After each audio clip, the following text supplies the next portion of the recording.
This is Tom. Tom is constantly at war with deadlines, and at the end of the day, he doesn't succeed in completing all of his work obligations. Because of this, he has to work at home, and that displeases him. He decides to use a structured way of dealing with his time management problem. The first step for him is to register all of his daily activities in a time log. To clarify how everything works, we will take a look at Tom's time log.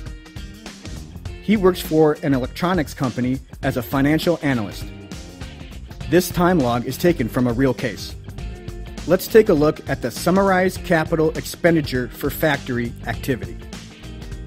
Tom starts this activity at 1:45 and it takes him 35 minutes to complete it.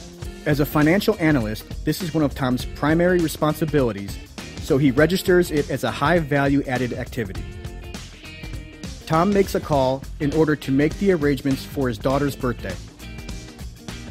This activity is registered as a non-value added activity because neither directly or indirectly creates value for the company, and it's inserted in the personal projects category because it is not related with his daily work activities.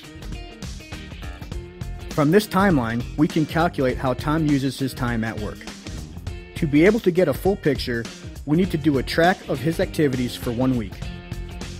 We'll review the weekly report later, but for now, let's see the percentage of time Tom spends on non-value added activities and the percentage he spends on email activities. To be able to see the time Tom spends on non-value added activities and the time he spends on high value added activities, we need to collect the time of all the activities. After doing some calculations, we can see that 185 minutes in total are spent on non-value added activities, while 155 minutes on high value added activities. We can observe that Tom spent more time on non-value added activities than on high value added activities. All the activities expressed in percentages would look like this. 32% of the time is spent on high value added activities, 23% on low value added activities, 6% on medium value added activities, and 39% on non-value added activities. Before moving on, you should remember this.